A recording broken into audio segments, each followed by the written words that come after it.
We are live at the Virginia Mason Athletic Center. It's Wyman and Bob, Seattle Sports on 710. And sitting here joining us on set is a man who's been given the task to be the voice of wisdom. He's going to be the one that everybody goes to and says, how do you handle this? I never experienced this. How do you handle this? He's the veteran that is Leslie Frazier, Seahawks assistant head coach. How are you, Coach? Thank you, Bob. I'm doing well. It's a pleasure to be here. Training camp is training camp, and guys are working hard, man, working extremely hard. Well, you're a guy that's been in football for so long, and you've done everything. You've experienced so much, and Dave and I have been talking about just how valuable you can be to a new head coach, a guy in his 30s, getting his first crack as a head coach, first-time coordinators.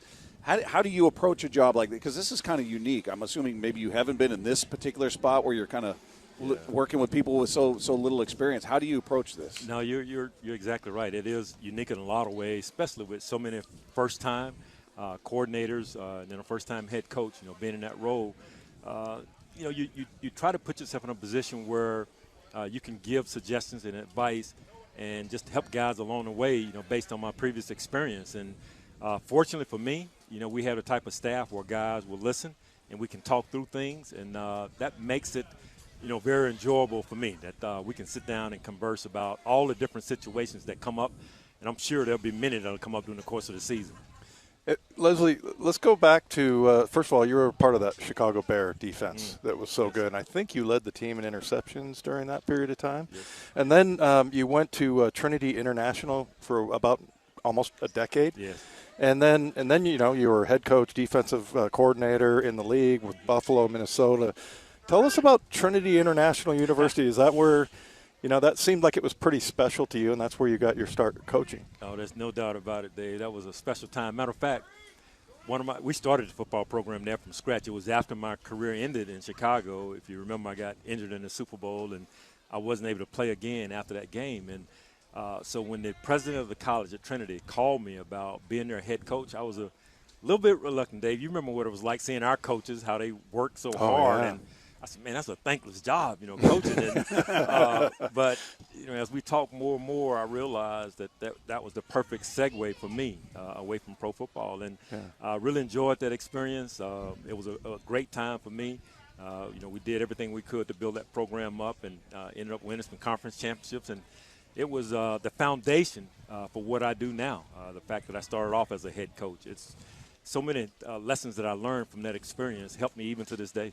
So looking back on your first experience as a head coach at this level, at the NFL level, how does that compare to what Mike Macdonald's going through? How much have things changed from when you had to experience it versus what he's going through? Yeah, that's a good question, Bob. It's changed for sure because of the type of athletes that you deal with now and the culture that we have. That has a lot to do with it. But at the end of the day, it's still football. You're still dealing with young men who want to succeed. And there are always, highs and lows in the National Football League, and trying to navigate those. It's tough as a head coach when sometimes you feel like you're on an island and you need someone to kind of talk with and just help you through some things, especially as a first-time head coach. If there were Ron Rivera and I, one of my former teammates in Chicago, who's a head coach for a long time in the NFL, we were talking about this a few days ago. We both said if we could do it over again, we would hire someone like myself in that role, because there's just so many things that aren't in that head coach manual that come up that you have to deal with, and sometimes you don't always know where to turn. So there's still issues that were happening even when I was a head coach, but it's just the type of players that you're dealing with today is a little bit different. I got a kick out of this. I asked Macdonald, I go, what's some advice that Frazier, Leslie gave to you? And he said, the other day he told me I shouldn't make every example about the defense, that I need to talk about the offense more. And he said it jokingly, but I thought that was funny. But, I mean, that's kind of what you're doing. Like, you're looking out for all of those things that you know about that, so it allows him to kind of free his mind up a little bit and just do what he does best. No doubt about it. When you are doing what he wants to be able to do, and that's call the defense and be the head coach, that can be a challenging job in a lot of ways. And we talked in depth about that because, my having been in that role before and understanding how difficult that can be for a defensive coach, especially in the game when there are situations that come up. And, here you are coaching the defense, but now you also have to be able to wear your head coach hat. Yeah. So you need some other eyes to kind of help you along the way. And that's what I hope to be for Mike, to be able to support him and give him some good thoughts as we go along. Have you guys gotten to, like, where will you be during games? Is it going to be headphones, you think, on the field, or?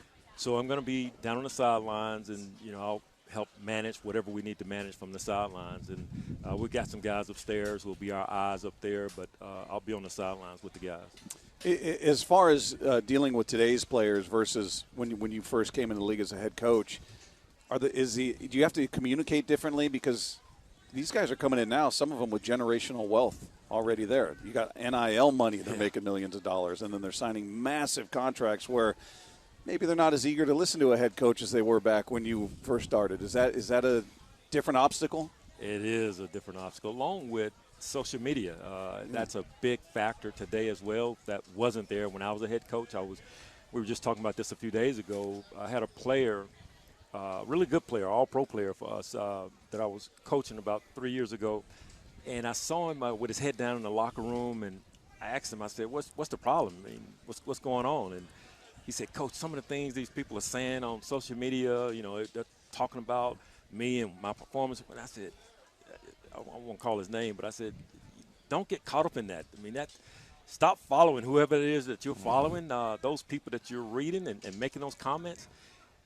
They really shouldn't affect what you're doing for a living. So you're dealing with that aspect along with guys that come from programs where, if the coach says something they don't like, they'll transfer in a minute, So there's a sense of entitlement that you have to deal with, and you have to be able to communicate in a different way. And you can't just leave them in a classroom for, say, 90 minutes and just talk about football. You got to be able to give them their breaks so they can go get on their phones and do what they need to do. It's just it's a different culture and a different mindset. But if you can adjust to that, you can still, maximize their performance. Leslie, I played from 87 to 95, and so every time I get the urge to complain about salaries and how much these guys are making, I think about guys that played 81 to 85, like Steve Rabel that calls our game, played in 70s. And, I mean, a lot of guys were supporting themselves in the offseason with a job, somewhere else and stuff like that. But I don't know. I think also when you look at the players now, it takes a lot of character to leave all that behind. Like lots of guys, they have bleep you money, right? Mm-hmm. They can walk away from it, but I don't know. And in many ways, I feel like you can find like really good people, because you have to be when you have that much money, and you can pretty much tell everybody, forget you. Yeah. It feels like to me. Yeah, it's still important, Dave, even when we were playing, to find the high character guys, because when things get hard, you want guys to be able to fight through adversity, and you don't always see that in today's college athlete. When things do get tough, they want to escape and they want to do it their way, because the culture's a lot different. So you're still looking for high character guys that are talented athletes, but they can fit within a team concept, and that part hasn't changed. And you're right, when we were playing, the dollars weren't the same, but you still were looking for guys that love the game, and that hasn't changed. You want guys that love the game and want to compete and want to be a good teammate. Last thing before we let you go, do you see anything these days that you've never seen before? Dave always talks about, oh, that's just this. They just call it that. Everything's the same, but they have different names. But, like the run and shoot and the wildcat and all these different things. Are you seeing anything now where you're going, whoa, I've never seen that before on either side of the ball? Well, probably the biggest difference from when Dave and I were playing, obviously the passing game is ramped up quite a bit, but the quarterback run game, man, that was really non-existent when we played. The quarterback position was more drop back. You might get some sprint out now and then, but some Fran Tarkington. Yeah, those guys were rare, the scrambling type quarterbacks. But now, if you don't have one of those, you're looking for one. You want the mobile quarterback. So it's different in that way. And but the systems per se, that part hasn't really changed. The type of runs that you get, the type of passes, but the mobility of the quarterback, that's a difference maker for sure. Leslie, you and I, we were guys that would have got thrown in jail if we played the way now that we did on defense, right? Yeah, the defenders can't touch anybody. Yeah, the rules are a lot different, man. The physicality that we played with and that the NFL was promoting at the time. You can't do that's those right. things anymore. They marketed the whole sport on that. Yeah, they did. Yeah. Well, it is a pleasure to speak with you, a pleasure to have you here. I think you're going to be such a huge asset to what this team is able to do this season. We can't wait to see it